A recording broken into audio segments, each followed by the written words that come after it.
રાજ્યમાં 3 દિવસ કમોસમી વરસાદની આગાહી કરવામાં આવી છે। 21 એપ્રિલ સુધી કમોસમી વરસાદ ખાબકી શકે, માવઠાને લઈને હવામાન વિભાગે આગાહી કરી છે।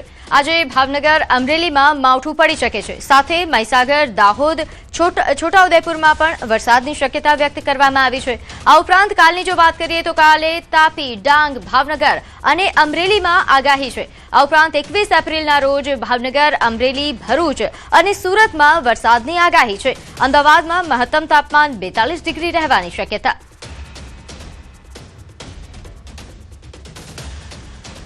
डे 3 और डे 4 में आइसोलेटेड प्लेसेस पे लाइट टू मॉडरेट रेन होने का पूर्वानुमान है।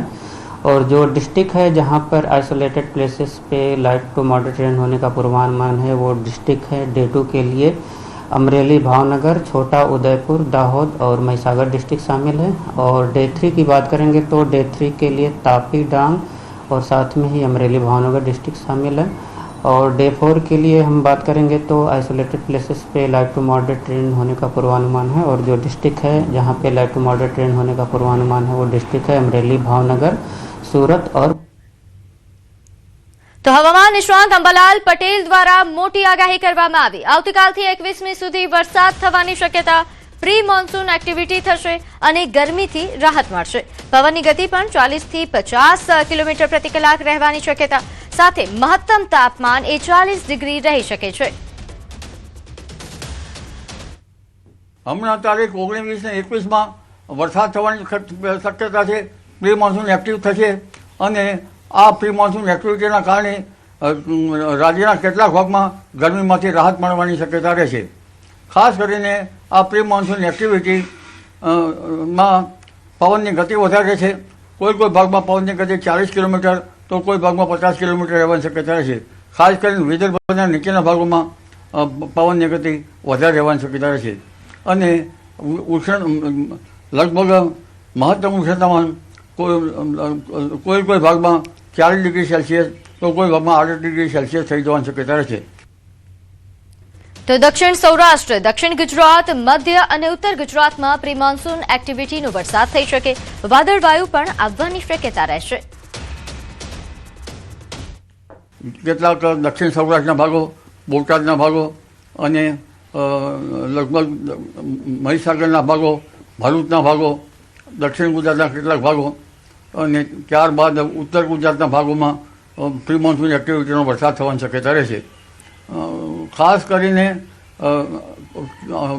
સૌરાષ્ટ્રના, દક્ષિણ સૌરાષ્ટ્રના કેટલાક ભાગોમાં વાદળવાયુ પણ આવવાની શક્યતા રહેશે। તો સાબરકાંઠા, અરવલ્લી, બનાસકાંઠાના ભાગોમાં પ્રી મોન્સૂન એક્ટિવિટીનો વરસાદ થઈ શકે। મહેસાણા, સમી પાટણના હવામાનમાં પણ વાતાવરણ પલટાઈ શકે છે। આ ઉપરાંત અમદાવાદ, ગાંધીનગરના ભાગોમાં પણ પ્રી મોન્સૂન એક્ટિવિટીનો વરસાદ પડી શકે, ગાજવીજ અને કરા સાથે વરસાદ પડી શકે। ખાસ કરીને ઉત્તર ગુજરાતના ભાગોમાં પણ સાબરકાંઠાના ભાગો, અરવલ્લીના ભાગોમાં પણ પ્રી મોન્સૂન એક્ટિવિટીનો વરસાદ થવાની શક્યતા રહેશે। થરાદ, બનાસકાંઠાના ભાગોમાં પણ પ્રી મોન્સૂન એક્ટિવિટીનો વરસાદ થવાની શક્યતા રહેશે। મહેસાણાના ભાગોમાં, પાટણ, સમી, હારીજના ભાગોમાં પણ હવામાનમાં પલટો હોવાની શક્યતા રહેશે અને ક્યાંક છાંટાછૂટી થવાની શક્યતા રહેશે। જો કે પ્રી મોન્સૂન એક્ટિવિટીનો વરસાદ બધે થવાની શક્યતા રહેશે નહીં। આ ઉપરાંત પૂર્વ ગુજરાતના ભાગોમાં પણ પ્રી મોન્સૂન એક્ટિવિટીનો વરસાદ થવાની શક્યતા રહેશે। મધ્ય ગુજરાતના ભાગો, અમદાવાદ, ગાંધીનગરના ભાગોમાં પણ પ્રી મોન્સૂન એક્ટિવિટીમાં કોઈ ભાગમાં પ્રી મોન્સૂન એક્ટિવિટીનો વરસાદ થવાની શક્યતા રહેશે। કોઈ ભાગમાં ગાજવીજ થાય તો ક્યાંક કરા પણ પડી શકે અને ઉત્તર ભારતના ભાગોમાં પણ હવામાનમાં પલટો આવવાની શક્યતા રહેશે। તો તારીખ 24 થી 25 ગરમી વધવાની શક્યતા છે। તારીખ 26 થી 28માં ગરમી જોર પકડશે। મધ્ય ગુજરાતમાં મહત્તમ તાપમાન 43 ડિગ્રી થઈ શકે, ઉત્તર ગુજરાતમાં પણ મહત્તમ તાપમાન 42 ડિગ્રી પહોંચી શકે। તારીખ 24-25થી ગરમી વધવાની શક્યતા રહેશે। તારીખ 26 થી 28માં ગરમી ઘણા ભાગોમાં જોર પકડશે। લગભગ મધ્ય ગુજરાતના ભાગોમાં, વડોદરા વગેરે ભાગોમાં મહત્તમ ઉષ્ણતામાન 42 ડિગ્રી સેલ્સિયસ થઈ જવાની શક્યતા રહે। કોઈ ભાગમાં 43 ડિગ્રી સેલ્સિયસ પણ થઈ શકે। એટલે 26મી તારીખમાં મધ્ય ગુજરાતના ભાગોમાં આખરી ગરમી પડવાની શક્યતા રહેશે। તારીખ 27 ને 28માં પણ આખરી ગરમી પડવાની શક્યતા રહેશે। આ અરસામાં કેટલાક ભાગમાં વાદળો આવવાની શક્યતા રહે છે, ત્યાં ગરમી વધઘટ રહેવાની શક્યતા રહે છે. ઉત્તર ગુજરાતના ભાગોમાં પણ મહત્તમ તાપમાન 42 ડિગ્રી સેલ્સિયસ આસપાસ રહેવાની શક્યતા રહે. તો 26 થી 28 વચ્ચે ભેજનું પ્રમાણ વધુ રહેશે. પશુધનનું ધ્યાન રાખવા માટે અંબાલાલ પટેલે અપીલ કરી. તારીખ 26, 27, 28માં અકળાવનારી ગરમી પડશે, ભેજનું પ્રમાણ વધારે રહેશે અને આ ગરમીના કારણે હવે ધીરે ધીરે પવનની ગતિ વધશે. ગરમીના કારણે પાથરેલા જે વેપાર કરતા વેપારીઓ અને ખરા તાપમાં કામ કરતા મજદૂરોમાં ડિહાઇડ્રેશન ના થાય એનું ધ્યાન રાખવાનું રહેશે. આ ઉપરાંત પશુધનની પણ કાળજી રાખવાની રહેશે. પાણી અંગે પશુઓને પણ નિરણ સાથે સાથે યોગ્ય પાણી આપવાની શક્યતા રહેશે. જનધને પણ ડિહાઇડ્રેશન ન થાય એટલા માટેનું ધ્યાન રાખવાનું રહેશે. તો આ આગાહીઓ વચ્ચે બનાસકાંઠા જિલ્લામાં સવારથી જ વાદળછાયું વાતાવરણ જોવા મળ્યું. દાંતીવાડા ધાનેરા પંથકમાં વહેલી સવારથી જ વાતાવરણમાં પલટો નોંધાયો છે. વહેલી સવારથી જ અહીં વાદળો ઘેરાયા છે. ફરી એકવાર કાળા ડિબાંગ વાદળો છવાતા ખેડૂતોમાં ચિંતા વધી છે.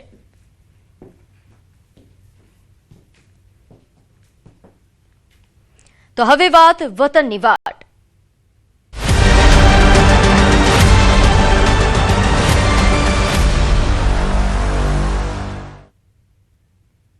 તો બાળકોના સ્કૂલમાં ઉનાળુ વેકેશન અને લગ્નની સિઝન શરૂ થતા હવે ઉત્તર ભારતના લોકો વતન ભળી રહ્યા છે. નોંધ્ય છે કે ઉત્તર પ્રદેશ અને બિહાર જવા માટે મોટી સંખ્યામાં લોકો રેલવે સ્ટેશન પર પહોંચ્યા છે. દર વખતની જેમ લોકો ગઈકાલ સાંજથી જ ઉધના રેલવે સ્ટેશન પર ટ્રેનમાં બેઠક લેવા માટે કતારમાં જોવા મળી રહ્યા છે. સ્થિતિ એવી છે કે રેલવે સ્ટેશનની બહાર 5 કિલોમીટર લાંબી લાઈનો જોવા મળી રહી છે. અને આ દ્રશ્યો ન્યૂઝ 18 ગુજરાતી પર એક્સક્લુઝિવ આપ જોઈ રહ્યા છો. ઉધના રેલવે સ્ટેશનના છે. લોકોને કંટ્રોલ કરવા માટે અહીં પોલીસનો મોટો કાફલો ખડકી દેવામાં આવ્યો છે. ખાસ વાત એ છે કે ગરમીનો સમય અને નાના બાળકો સાથે લોકો 12 કલાક કરતા વધુ સમયથી લાઈનોમાં ઉભેલા જોવા મળ્યા.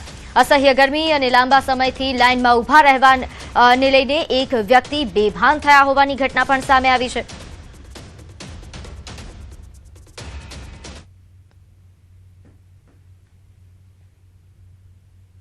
ઉનાળાના વેકેશનની શરૂઆત થતાની સાથે જ ફરી એક વખત સુરતમાં રહેતા પરપ્રાંતિયો વતન જવા માટે 24 કલાક પહેલાં રેલવે સ્ટેશન પર પહોંચી ગયા છે.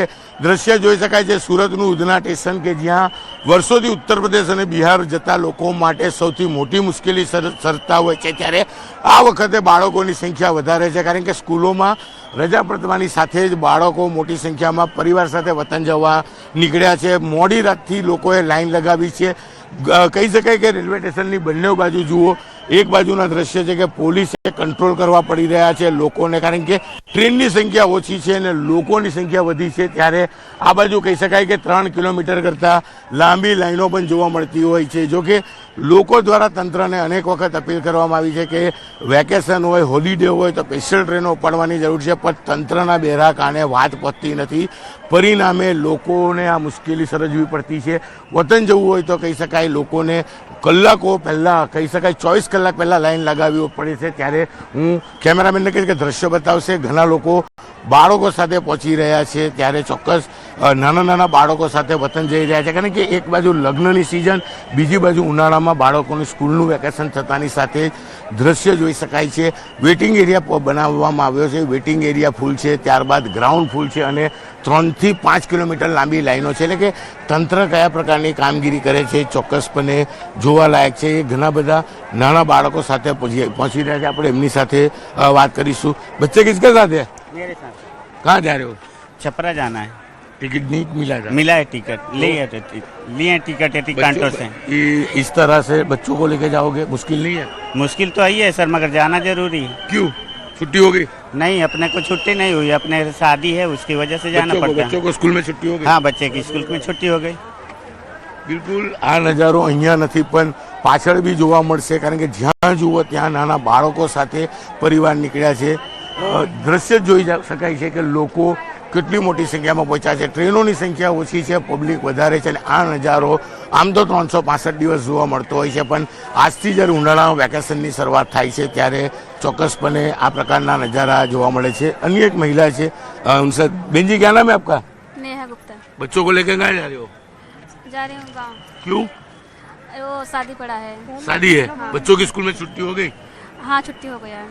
બિલકુલ લગ્ન સિઝન અને બાળકોને શાળામાં રજા થયા બાદ જે પ્રકારના દ્રશ્ય છે તે જોવા મળી રહ્યા છે. કહી શકાય કે આ લોકો, ટ્રેનોની સંખ્યા ઓછી છે, એટલે કે 100 જણના ડબ્બામાં 300 થી 400 લોકોને બેસાડવામાં આવે છે. ટોયલેટ પાસે બેસીને પણ આ લોકો વતન જાય છે. જો કે રજા પડતાની સાથે જ કહી શકાય કે તંત્રને ખ્યાલ છે કે લોકોનો ધસારો થશે, લોકોને ટ્રેનમાં બેસાડવા માટે પોલીસને તૈનાત કરવામાં આવે છે, પણ ટ્રેનોની સંખ્યા વધારવામાં નથી આવતી. તેને કારણે આ લોકોને સૌથી વધારે હાલાકીનો સામનો કરવો પડી રહ્યો છે.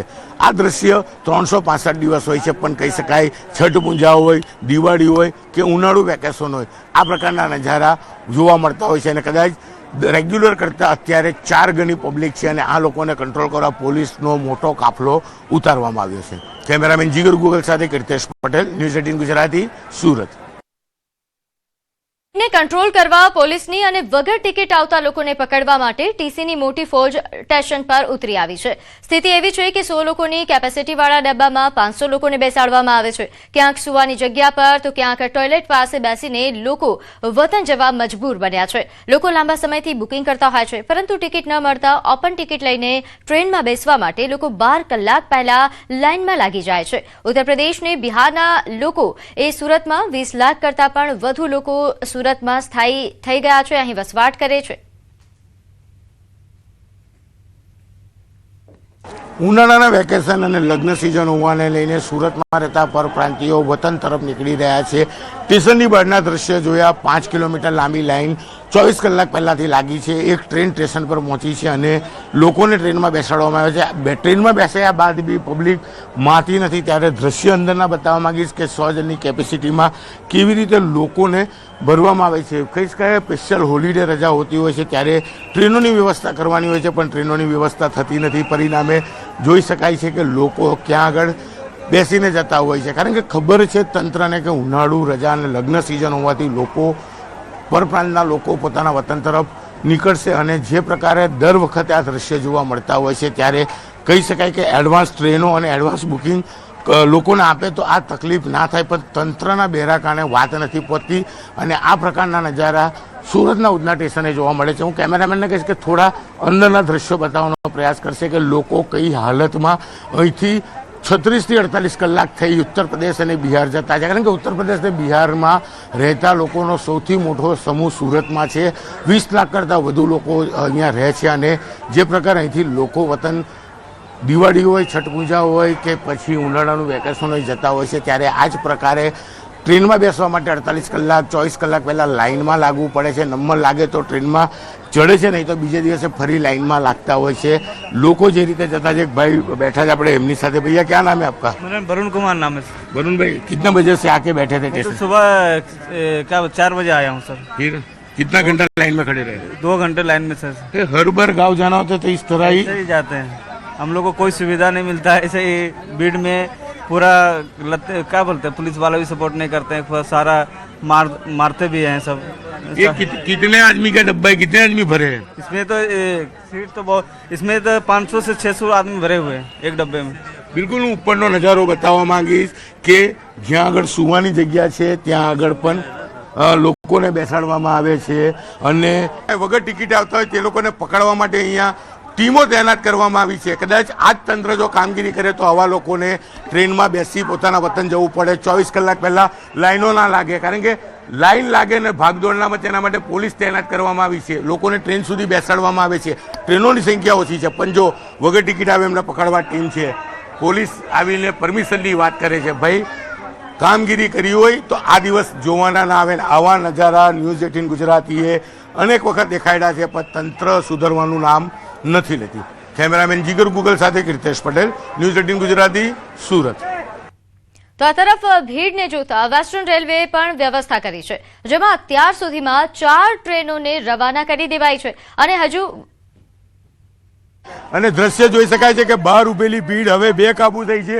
ટ્રેન પ્લેટફોર્મ પર લાગતાની સાથે જ હવે મુસાફરો દોડી રહ્યા છે ટ્રેનના ડબ્બામાં જવા માટે, કારણ કે આખી ટ્રેન સાદી છે, રિઝર્વેશન નથી અને અહીંયા જે લોકો આવે તેને બેસવા દેવામાં આવે. જો કે ભાગદોડ ના થાય તેના માટે ખાસ પોલીસ ગોઠવવામાં આવી છે, પણ લોકોનો ધીરજ ખૂટી પડી છે. કહી શકાય કાલે શાંતિ જે લોકો ટ્રેનમાં બેસવા માટે લાઈનમાં ઊભા હતા ત્યારે દ્રશ્ય જોઈ શકાય છે કયા પ્રકારની અફરાતફરી સ્ટેશન પર જોવા મળી રહી છે. લોકો એક સાથે દોડી રહ્યા છે ટ્રેનના ડબ્બામાં બેસવા, કારણ કે જે બેસે એની સીટ.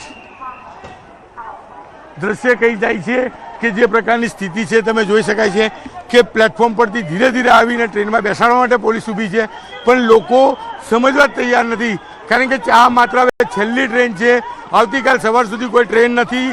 10,000 કરતાં વધુ લોકો છે ત્યારે ટ્રેનમાં બેસવા માટે કયા પ્રકારની દોડધામ છે તેના દ્રશ્ય જોઈ શકાય છે. કહી શકાય કે બંને બાજુ પબ્લિક હતી. કેટલાક લોકોને ઘરે જવા માટેની સૂચના આપવામાં આવી હતી, કારણ કે ટ્રેન એક ને પબ્લિક બે કાબુ બની હતી. ત્યારે દ્રશ્ય જોઈ શકાય છે કે સ્ટેશનની બહાર હજુ બી 8 થી 10,000 લોકો છે અને હવે જ્યારે આ લોકો ટ્રેન માટે ધીરે ધીરે પોલીસ દ્વારા લાવવામાં આવે, પણ લોકો સમજતા નથી અને એક બાજુથી જે રીતે દોડી રહ્યા છે કહી શકાય ભગદડ મચે તેવી ઘટના બને તેવી શક્યતાઓ છે. રેલવે પોલીસ છે, આરપીએફ છે, તમામ પોલીસો તૈનાત કરવામાં આવી છે. લોકોને અટકાવવાનો પ્રયાસ કરવામાં આવી રહ્યો છે, પણ લોકો સમજવા રાજી નથી. ડબ્બા બંધ કરી દેવામાં આવે છે કે એક જગ્યાએથી ધીરે ધીરે લાઇનસર બેસાડી લોકોને બેસાડવાનો પ્રયાસ કરીએ, પણ લોકો છે સમજવા માટે તૈયાર નથી અને કહી શકાય કે જે પ્રકારે છે કંટ્રોલ બહાર છે. હું ફરી એક વખત એના દ્રશ્યો બતાવવાનો પ્રયાસ કરીશ કે એક બાજુ જમણી બાજુના લોકો છે તે લોકોને ઘરે જવાની સૂચના આપી, ડાબી બાજુ બેઠેલા લોકોને કીધું, પણ હવે જોઈ શકાય છે કે લોકો બેફામ થયા છે અને ટ્રેનમાં બેસવા માટે જે રીતે દોડી રહ્યા છે ત્યારે દ્રશ્ય કહી જાય છે કયા પ્રકારની સ્થિતિ છે. ટ્રેન એક છે અને લોકો પોતાના વતન જવા માટે, કારણ કે ઉનાળાની રજા પડી છે અને જે પ્રકારે લગ્ન સિઝન છે ત્યારે લોકો ટ્રેનમાં બેસવા માટે કયા પ્રકારની સ્થિતિ છે. 12 કલાક સુધી લાઇનમાં ઉભા રહો અને ત્યારબાદ આ રીતે દોડી ને ડબ્બા સુધી પહોંચવા કેટલા અંશે યોગ્ય છે. સુરત ને સુનાની મુહૂર્ત 8 લોકોએ બનાવી છે. શ્રમિકો છે સુરતમાં. હવે આ શ્રમિકો વતન તરફ ઉનાળાનું વેકેશન છે, લગ્ન સિઝન છે ત્યારે જઈ રહ્યા છે. ત્યારે હું એક દ્રશ્ય આ પણ બતાવવા માંગીશ કે ટ્રેનનો ડબ્બો ખુલતાની સાથે કયા પ્રકારની સ્થિતિ છે. સીટ ઉપર સુવાની જગ્યા અને જે પેસેજ છે એ પેસેજમાં પણ લોકો બેસતા હોય છે ત્યારે જગ્યા ઓછી હોય છે અને જ્યારે બેસવા માટેનો પ્રયાસ કરવામાં આવે છે ત્યારે આ પ્રકારની અફડાતફડી રેલવે સ્ટેશન પર જોવા મળી રહી છે. દ્રશ્ય જ કહી જાય છે કે 10,000 કરતાં વધુ લોકો રાતથી સવાર સુધીમાં જઈ ચૂક્યા છે અને હજુ બી સ્ટેશનની બહાર 15 થી 20,000 લોકો છે ને માત્ર હવે ટ્રેન એક છે, છેલ્લી ટ્રેન છે, એટલે કે લોકો ટ્રેનમાં બેસી પોતાના ઘરે જવા માટે હવે દોડધામ કરતા જોવા મળી રહ્યા છે. કેમેરામેન જીગર ગુગલ સાથે કીર્તેશ પટેલ, ન્યૂઝ 18 ગુજરાતી, સુરત. તો હાલ આ જે પરિસ્થિતિ સર્જાઈ છે તેને લઈને વધુ વિગત સાથે મારી સાથે સંવાદદાતા કીર્તેશ ફોનલાઈનથી જોડાઈ ગયા છે. કીર્તેશ, હાલ કેવા પ્રકારની પરિસ્થિતિ ઉધના રેલવે સ્ટેશન પર? ઉનાળાનું વેકેશન પડ્યું છે અને લગ્નની સિઝન શરૂ થવાની છે ત્યારે સુરતમાં રહેતા 20 લાખ કરતા વધુ પરપ્રાંતિયો એટલે કે ઉત્તર પ્રદેશ અને બિહારના લોકો વતન જવા માટે વહેલી સવારે ટ્રેનો શરૂ થઈ હતી. એટલે કે ગઈકાલે સાંજથી જ સ્ટેશનની બહાર લાઈન લાગી ગઈ હતી. દિવાળી હોય, છઠ પૂજા હોય, હોળી હોય કે પછી લગ્ન સિઝન હોય, આ જ પ્રકારના દ્રશ્યો સુરતના ઉધના સ્ટેશન પર જોવા મળે છે. રાતથી અત્યાર સુધીમાં 4 જેટલી ટ્રેનમાં 10,000 કરતા વધુ લોકો રવાના થઈ ગયા બાદ પણ લોકો ટ્રેનની રાહ જોઈને બેઠા છે. કહી શકાય કે 10, 10:30 ટ્રેન આવતાની સાથે જ લોકો છેલ્લી ટ્રેન હતી, બાકીની કોઈ વ્યવસ્થા નથી, આવી ખબર પડતાની સાથે જ લોકો દોડી ગયા હતા ટ્રેન તરફ. અફડાતફડીના દ્રશ્યો સામે આવ્યા હતા. સ્ટેશન પર જે પ્રકારનો નજારો હતો, મોટા પ્રમાણમાં મોડી રાતથી જ પોલીસની ગોઠવવામાં આવી છે. ગરમીનો પારો વધી રહ્યો છે. બિલકુલ કીર્તેશ, અમે દ્રશ્યો જોઈ રહ્યા છીએ. હાલ કેવા પ્રકારની પરિસ્થિતિ ઉધના રેલવે સ્ટેશનની?